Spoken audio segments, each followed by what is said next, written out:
Y sin embargo, ¿cómo está escrito del Hijo del Hombre que ha de padecer mucho y ser despreciado?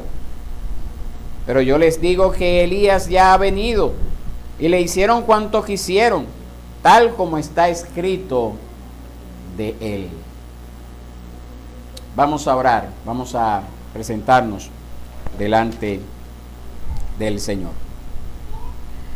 Soberano Dios y Padre, tú que moras en las alturas de los cielos, en esta mañana al acercarnos y una vez más estar delante de tu presencia para ser expuestos a tu palabra, queremos suplicarte, Señor, que tú hables a nuestros corazones a través de ella, que esa palabra pueda llevarnos a ver tu reino, ese reino viniendo con gran poder y gloria sobre nuestras vidas, sobre las vidas de los que nos rodean, manifestándose, Señor, y que nosotros podamos vivir la vida en consonancia, Señor, con ese reino que ya se ha manifestado sobre nuestra tierra. Padre, te suplicamos, oh Dios, que pueda haber una correcta exposición de tu palabra en esta mañana, que tu voluntad sea manifiesta a través de ella, a través de la exposición de tu palabra, y que de este lugar podamos salir desafiados, compungidos y también transformados por el poder de tu palabra. Esto te lo suplicamos, Señor, en el nombre de Cristo Jesús, nuestro Señor y Salvador. Amén y amén. Ver el reino de Dios, segunda parte. En la primera parte de este pasaje nosotros vimos cómo el Señor Jesús cumple su promesa de mostrar a unos de sus discípulos parte de su gloria, de tal manera que ellos empiecen entonces a ver el reino de Dios venido con poder. Y en el sermón anterior, el domingo pasado, nosotros observamos que ver el reino de Dios es ver anunciada la promesa del Evangelio, es ver la gloria misma de Cristo en el testimonio de la ley y los profetas. ¿Por qué? ¿Qué vimos el domingo pasado?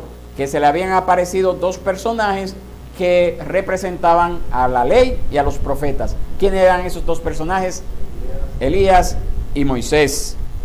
Y que ellos allí en ese testimonio de la ley y los profetas mostraban que Jesucristo era el amado del Padre. Y vimos también que ver el reino de Dios es disfrutar de la presencia de Cristo. Por lo tanto, nosotros también hemos sido testigos de ese reino que ha venido con poder, porque desde ya estamos disfrutando de la presencia de Cristo, estamos disfrutando de su palabra. Pero ahora bien, ¿qué implica que ese reino haya venido? ¿Cómo nosotros podemos vivir en esa verdad que se ha hecho y sigue siendo una realidad? ¿Cómo podemos hacerlo? Y es esto precisamente lo que nosotros trataremos de ver en la segunda parte del pasaje que acabamos de leer. Y esta segunda parte relata el suceso que ocurrió luego de Jesús descender del monte de la transfiguración y con sus 3 discípulos, y lo que ocurre en este momento. Pero antes de reflexionar en este pasaje en particular, me gustaría invitarles a que por favor leamos nuevamente los versos 1 al 8 de Marcos 9 para recordar un poquito lo ocurrido en el monte de la transfiguración.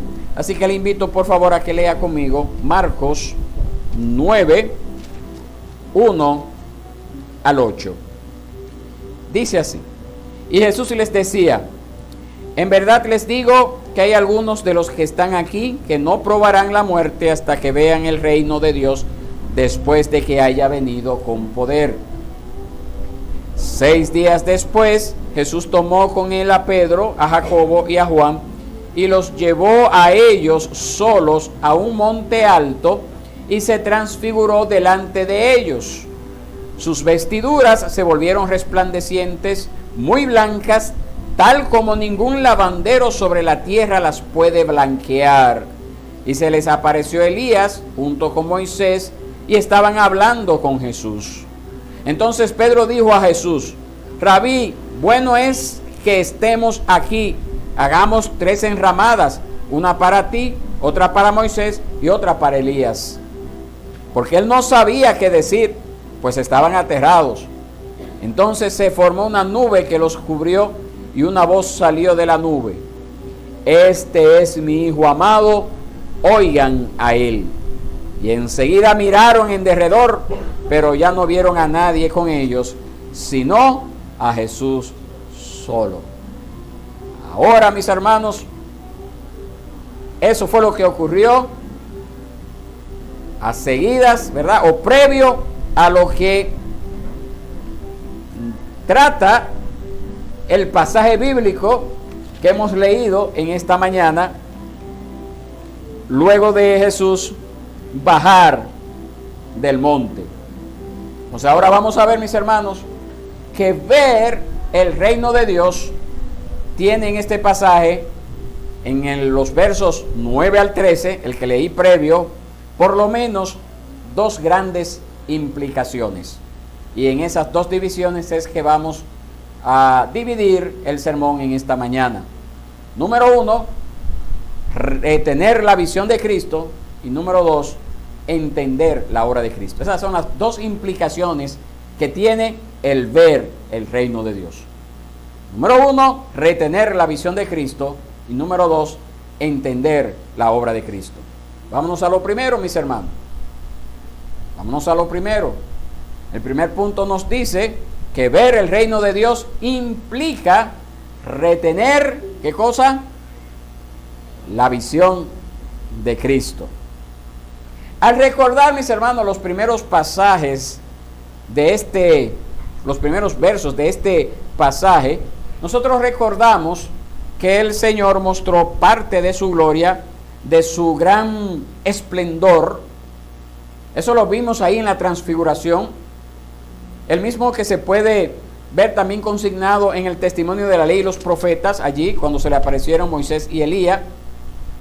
En esa ocasión especial, los 3 apóstoles que estuvieron con Jesús no vieron solo el esplendor de la gloria de Cristo a través de sus vestiduras resplandecientes, sino que también escucharon la voz del Padre que señalaba a Jesús como el Hijo amado de Dios, a quien debemos oír.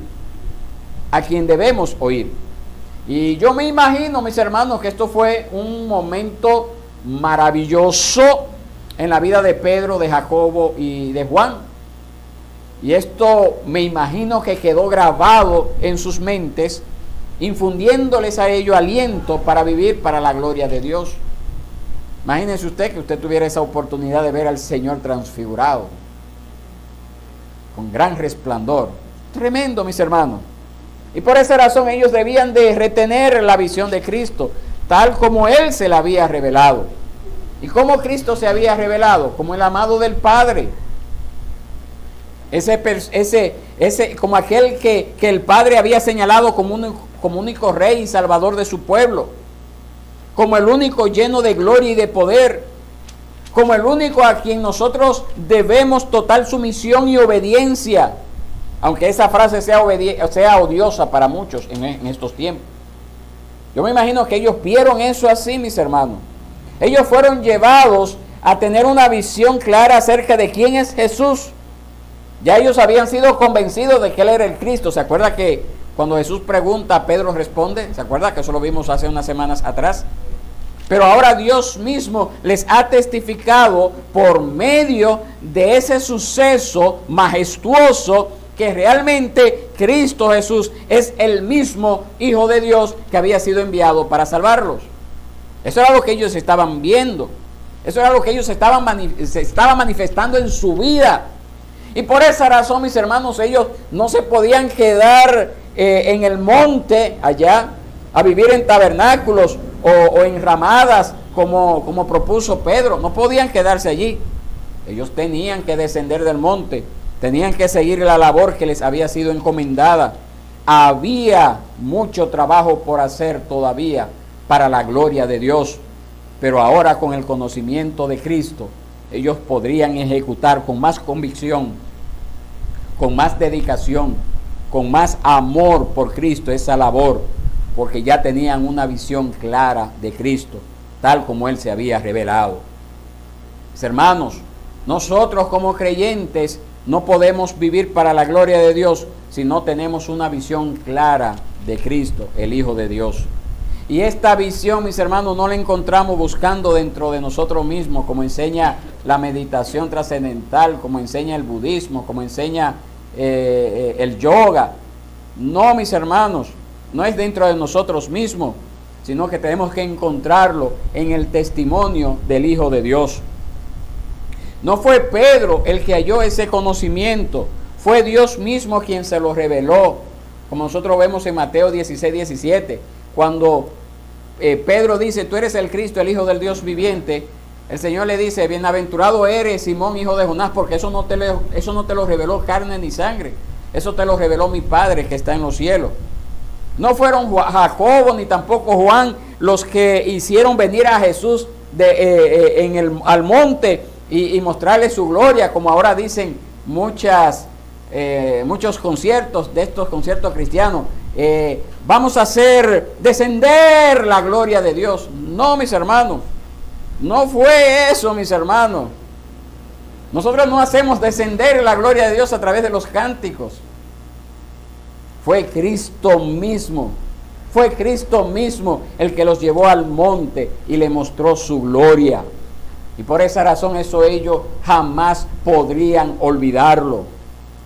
Pero también así como nosotros tampoco podemos olvidar jamás que Cristo nos ha sido revelado en su palabra.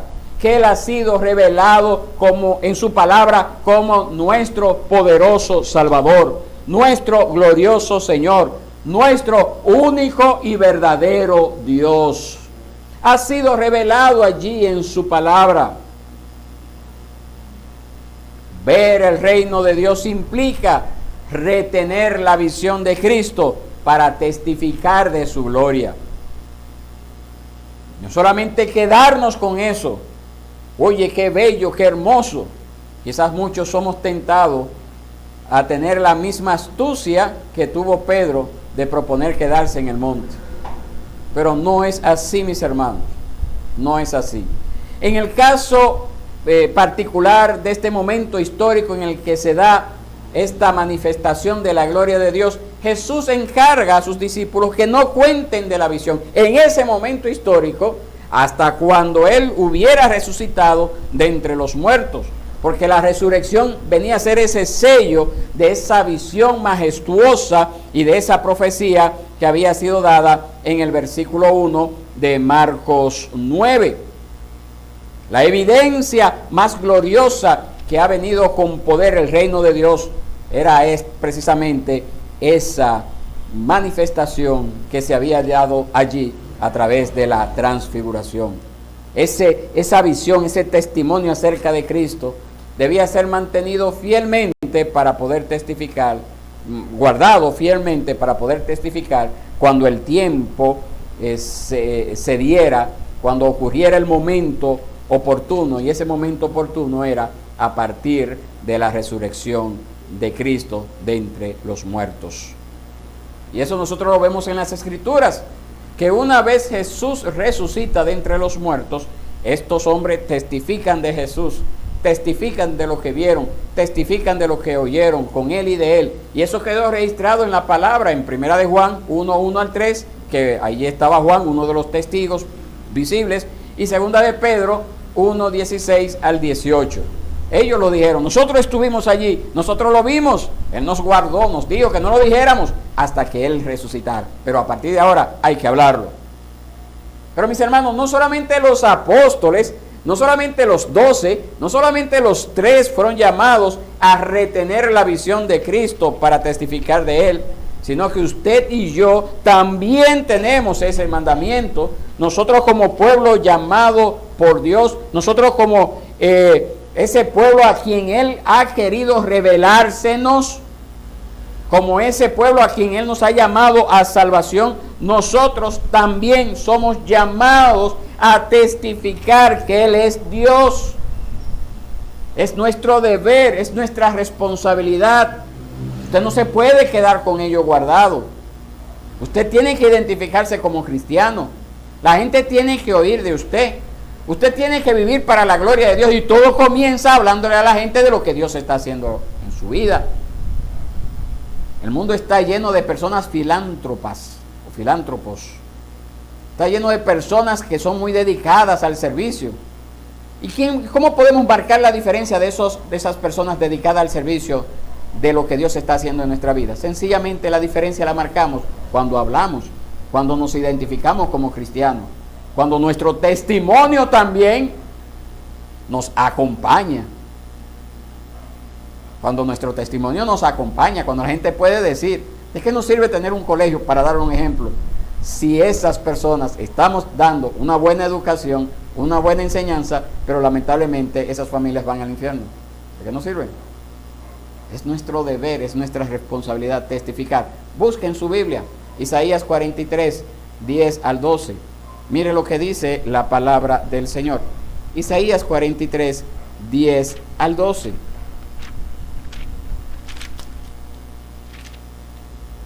Sí me alcanzó, está en la página 738, en nuestras nuevas Biblias de las Américas.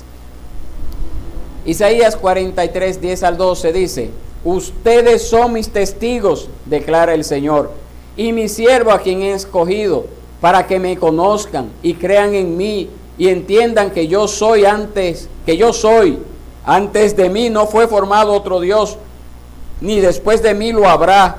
Yo soy el Señor, y fuera de mí no hay Salvador. Yo soy el que lo he pronunciado, he salvado y lo he proclamado, y no hay entre ustedes Dios extraño. Ustedes pues son mis testigos, declara el Señor, y yo soy Dios.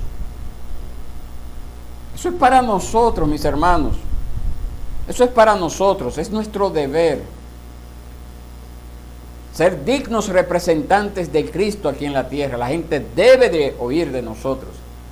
Claro, va a acompañar de nuestro testimonio, pero el testimonio no lo es todo. El testimonio no lo es todo. Pero también Primera de Pedro, capítulo 2, verso 9, nos dice una gran verdad. Primera de Pedro, capítulo 2, verso 9.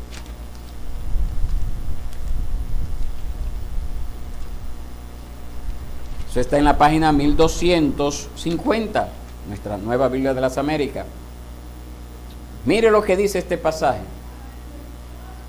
Pero ustedes son linaje escogido, real sacerdocio, nación santa, pueblo adquirido para posesión de Dios, a fin de que anuncien las virtudes de aquel que los llamó de las tinieblas a su luz admirable. No es solamente los beneficios de ser una nación santa, un pueblo adquirido, un real sacerdocio, un linaje escogido. No es solamente eso, mis hermanos, sino que Dios nos tiene acá para que anunciemos las virtudes de aquel que nos llamó de las tinieblas a su luz admirable. Es nuestro deber, es nuestro deber. Ver el reino de Dios implica retener la visión de Cristo con firmeza. Y eso nos dice, volviendo acá a Marcos 9, el verso 10, que ellos asieron con firmeza la palabra dada por Cristo. Ellos en ese momento histórico mantuvieron en secreto la visión, atendieron el mandamiento del Señor, aunque había algo que ellos no entendían muy bien, aunque ya el Señor se lo había dicho antes, pero ellos sí obedecieron, a diferencia de aquel que curó. ¿Se acuerdan? ¿Se acuerdan que lo vimos hace un tiempo atrás, que hubo uno que curó? El Señor le dice, mira, no diga nada a nadie, y él salió a decirlo. Y por muy bueno que fuera el salir a testificar, es necesario primero obedecer antes que sacrificio. ¿Verdad que sí? ¿Verdad que sí? Estos sí obedecieron. Estos sí hicieron conforme a lo que el Señor Jesucristo les había mandado hacer. Pero había algo que ellos no entendían. A pesar de ello, había algo que ellos no entendían. Y era eso de que Jesús habría de resucitar. Eso que Jesús habría de levantarse de entre los muertos. Que ya Jesús se lo había dicho en Marcos 8:31. Ellos tomaron en serio lo dicho por el Señor no salieron inmediatamente a decir, tuvimos esa visión. Ellos sabían que llegaría el momento para hacerlo, pero por ese momento histórico ellos debían callar, y así lo hicieron. Y así lo hicieron. Así lo hicieron. Ellos retuvieron con firmeza la visión y el mandamiento de Cristo de testificar de dicha visión cuando fuera el tiempo. Lo mantuvieron allí. Pero algo no les cuadró mucho en ese momento, y era la idea de que Jesús tenía que morir. ¿Cómo es eso de que Jesús debe de morir? Pero la visión fue clara, el mandamiento expreso, y el temor reverente a la visión de Cristo le llevaron a retener con firmeza la palabra del Señor. Pero había algo que no entendían a pesar de ellos, pero mejor se lo guardan. Mejor se guardan hablar la visión, pero más adelante, como veremos, ellos preguntan. Mis hermanos, si usted ha visto el reino de Dios venido con poder en su vida, esto es, si usted ha entendido que Jesús es el Hijo de Dios, que en Jesús tenemos perdón de pecados, que en Jesús tenemos vida eterna, usted también es llamado a retener esa visión con firmeza. Usted también es llamado para testificar. El Señor lo ha capacitado para testificar. Usted también tiene el mandamiento del Señor para tomarlo como algo firme. Usted tiene la palabra del Señor para descansar en ella. Usted tiene la palabra del Señor para sujetarse a ella y someterse a ella constantemente. Usted también es llamado a retener la visión de Cristo. Usted es llamado a eso. Usted es invitado a ello. Comience entonces a vivir en consecuencia. Comience a vivir la vida acorde a esa visión que el Señor le ha dado, que es su palabra. Que es su palabra. La segunda gran implicación de ver el reino de Dios, tal como nosotros podemos reflexionar en este verso o en este pasaje de las Escrituras, es entender la obra de Cristo. Entender la obra de Cristo. Esta visión no era algo extraño a la revelación de Dios en su palabra. No era algo como que vino Cristo divorciado de lo que se había hablado de él en el antiguo pacto. No, mis hermanos. Y los apóstoles debían comprender muy bien esto. Ellos no solamente vieron al Señor en gloria en ese monte, sino también habían escuchado lo que decía su palabra, lo que decía las Escrituras respecto al Mesías, respecto a lo que habría, cómo debería de manifestarse ese Mesías, y por esa razón se acercan al Señor y le piden que le explique un poco más. Explícanos un poco más. Y eso también va a servir para nosotros, y le serviría también a los creyentes que vinieron antes de nosotros, y le seguirá sirviendo a los creyentes que vengan después de nosotros. Y es que nosotros tenemos que aferrarnos a las Escrituras, que nosotros tenemos que aferrarnos a las Escrituras como la luz que ilumina nuestro camino, que son las Escrituras las que nos muestran a Cristo, tal como años más adelante, inspirado por el Espíritu Santo, enseñaría el mismo apóstol Pedro en su carta que quedó registrada en nuestras Biblias. Si usted no me cree, vaya conmigo de nuevo a Segunda de Pedro. Ahorita fue Primera de Pedro, ahora vaya conmigo a Segunda de Pedro. Segunda de Pedro capítulo 1. Eso está en la página 1254 en nuestras Nueva Biblia de las Américas. Segunda de Pedro, 1, 17 al 19. Mire cómo dice la palabra del Señor. Pues cuando Él recibió honor y gloria de Dios Padre, la majestuosa gloria, él está haciendo referencia aquí a la transfiguración, le hizo esta declaración: este es mi Hijo amado en quien me he complacido. Nosotros mismos escuchamos esta declaración hecha desde el cielo cuando estábamos con Él en el Monte Santo. Usted ve, Pedro está testificando, ¿verdad? Él lo vio allí. Entonces él añade, verso 19, ese es el pasaje clave. Y así tenemos la palabra profética más segura, a la cual ustedes hacen bien en prestar atención, como a una lámpara que brilla en el lugar oscuro. Ustedes hacen bien a la palabra profética más segura. ¿Cuál es esa palabra profética más segura? Las Escrituras, la Biblia, el Antiguo y el Nuevo Testamento. Y nosotros hacemos bien a asirnos de ella, a aferrarnos a ella. ¿Hasta qué día? Hasta que venga un profeta y diga, yo tengo palabra de Dios. Hasta que venga un apóstol y diga, yo soy el apóstol fulano y ustedes tienen que seguirme. ¿Hasta cuándo? Yo debo de asirme, debo de aferrarme, debo de agarrarme de esa palabra. ¿Hasta cuándo? Ahí mismo está la respuesta. Hasta que el día despunte y el lucero de la mañana aparezca en sus corazones. ¿Quién es el lucero de la mañana? Jesucristo. Así que entonces, mis hermanos, ver el reino de Dios implica un entendimiento claro de la obra de Cristo. ¿Qué fue lo que vino Cristo a hacer? Y por esa razón, entonces, volviendo a nuestro pasaje aquí en Marcos, los apóstoles preguntan, volviendo a Marcos 9, para que usted me acompañe, 9 al 13, los apóstoles entonces le preguntan al Señor, una vez le dice que Él debe de morir y resucitar, entonces ellos le preguntan a Jesús y le dice, mira Jesús, ¿por qué dicen los escribas que Elías debe de venir primero? Eso está ahí en el verso 11, Marcos 9, 11. ¿Por qué dice los escribas que Elías debe de venir primero?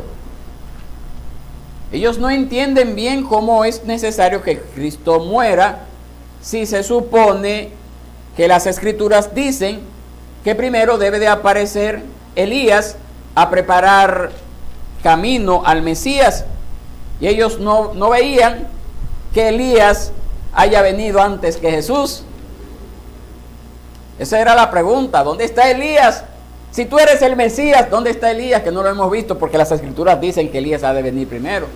Acuérdense, ellos se están aferrando a las escrituras, a pesar de que tienen a Jesús allí, se están aferrando a las escrituras. ¿Y cuál es la respuesta del Señor? Marcos 9, 11 en adelante. ¿Qué dice Jesús? Es cierto que Elías, al venir primero, restaurará todas las cosas. Y eso está de acuerdo a lo que el Señor le había revelado a Malaquías. Malaquías 4, 5 al 6 habla de eso. Pero también debe cumplirse que el Mesías sea rechazado, sea muerto y, después de muerto, resucitado. Porque de eso también hablaba el Salmo 22, de eso también hablaba Isaías 53, verso 3 y verso 8 al 10. Qué bueno que usted tome nota para que usted vea cómo en el Antiguo Testamento ya estaba hablando de lo que iba a hacer Jesús. Y la respuesta del Señor señala que con su muerte se daría cumplimiento a las Escrituras y que en efecto antes de su aparición ya había venido Elías, el profeta enviado por Dios a preparar el camino. Ahora, ¿dónde estaba ese Elías? ¿Quién era ese Elías? Si ya había venido en ese momento. ¿Quién era ese Elías? ¿No saben quién era ese Elías? ¿Ah? ¿Quién era ese Elías que había venido a preparar el camino? Juan el Bautista. El pasaje paralelo en Mateo observa más claramente que el Señor se estaba refiriendo a Juan el Bautista. Y eso empezaron a entender los apóstoles. Cristo estaba dando cumplimiento a las Escrituras. Entonces, entender la obra de Cristo es comprender que es necesario el padecimiento y el rechazo de Cristo para salvar a su pueblo. Padecimiento y rechazo de Cristo por parte de los judíos para salvar a su pueblo. Tal como el Señor se lo estaba diciendo a ellos, tal como había quedado registrado en las profecías. Esto era necesario, mis hermanos, que Cristo padeciera y fuera rechazado por muchos, pero luego iba a resucitar para salvar así, y para así salvar y traer a salvación al pueblo de Dios, para librarlo de lo que es el padecimiento eterno, para librarlo del pecado, para pagar el justo Cristo, ¿verdad? Sufrir el castigo que merece el pecado, y para dar a los suyos la gracia y misericordia de Dios, basado solamente en la justicia de Cristo, la cual se recibe mediante ¿qué cosa? Se recibe la justicia de Cristo mediante la fe. Y ese sufrimiento de Cristo es único y suficiente para la salvación de su pueblo. Pero ese pueblo que recibe todos esos beneficios de Cristo, también ese pueblo es llamado a recibir padecimiento y rechazo por parte del mundo. Entienda eso. No es solamente que yo recibo los beneficios de Cristo, también yo voy a sufrir por la causa de Cristo. No solamente que usted va a recibir los beneficios de Cristo, usted también va a sufrir por la causa de Cristo. En el mundo, y muchas veces hasta dentro de una sección del mundo evangélico, se enfatiza mucho la prosperidad, que Dios vino a bendecirte, que Dios vino para que estés sano, salvo, para que no tengas problemas, para que no tengas pobreza. Pero eso no es lo que la Biblia enseña. La Biblia enseña que también nosotros somos llamados a sufrir con Él. A sufrir con Él.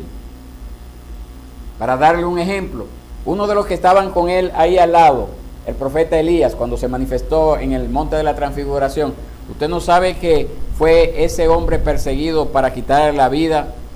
Primera de Reyes 19, nosotros leemos acerca de eso, cómo fue perseguido. Usted no sabe que Juan el Bautista, bueno, eso lo vimos hace un tiempo atrás, Juan el Bautista, ¿qué le hicieron? Le llevaron la cabeza.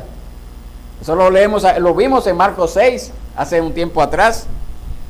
Y a Jesús también lo buscaban, incluso para matarle, para destruirle. Eso lo vimos en Marcos 3.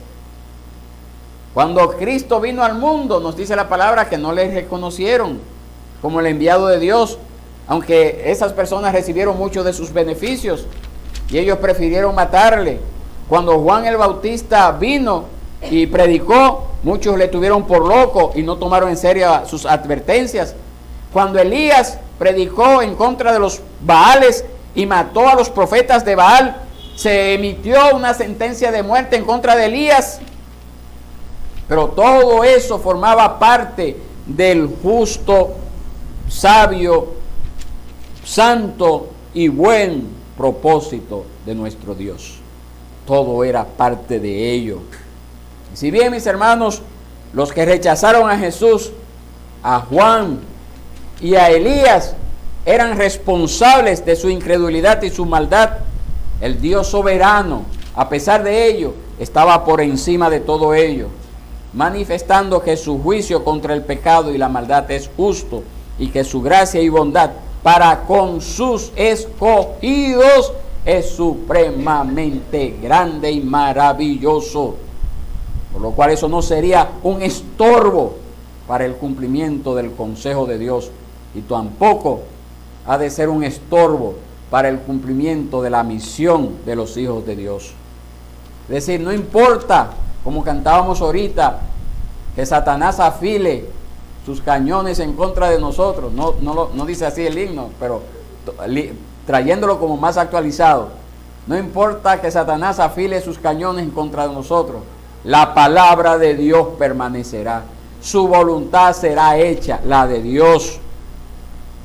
Incluso no importa que nos maten, como ocurrió con Juan el Bautista, como ocurrió con Jacobo, que estuvo allí viendo la visión y fue de los primeros que mataron cuando luego de Jesús ascender a los cielos. O como ocurrió con Pedro, que fue también crucificado. O como ocurrió con Pablo, que también fue decapitado, según la historia. No importa lo que nos ocurra a nosotros, el Señor cumplirá su propósito en esta tierra. La pregunta que yo tengo para usted en esta mañana: ¿entiende usted la obra de Cristo? ¿Ha aprendido usted a gozarse en medio del rechazo a causa de esa obra que usted está haciendo de aquellos que no quieren saber de esa obra de Cristo? ¿Ha aprendido usted a eso? Mis hermanos, dos grandes implicaciones de ver el reino de Dios encontramos en este pasaje bíblico de Marcos 9, 9 al 13. Primero, retener la visión de Cristo, lo que hemos recibido. Dice, en segundo lugar, entender la obra de Cristo. Podemos decir, mis hermanos, que estas dos cosas son dos caras también de una misma moneda, en donde nosotros vemos quién es Jesús y la motivación que este conocimiento nos da para descansar en Él y su palabra, para guardarla en nuestro corazón. Y por otro lado, comprender, mis hermanos, que Él vino a cumplir lo que Dios ha prometido, que fue necesario su padecimiento para nuestra salvación, y que como un pueblo identificado con Cristo, nosotros podemos también ser expuestos a padecimiento, ser expuestos a rechazo de los incrédulos. Pero si nosotros sabemos quién es Cristo y lo que Él ha hecho por nosotros, nada puede estorbarnos ese propósito de vivir para Él, de vivir para su gloria, de gozar de Él en medio del quebranto, en medio de la persecución, de gozar de Él. Recordemos esto, mis hermanos, cuando nosotros nos enfrentemos a incomprensión por parte de los que nos rodean, al rechazo por parte de los incrédulos, o aún de los mismos creyentes también que todavía no han entendido la obra de Cristo, porque eso también podría aparecer. Recordemos esto, mis hermanos, cuando nosotros seamos tentados a desconfiar del Señor o rendirnos ante las circunstancias adversas de la vida. La invitación, mis hermanos, es a que retengamos la visión de Cristo y entendamos su obra. Esa es la invitación en esta mañana. Estemos de pie y oremos al Señor.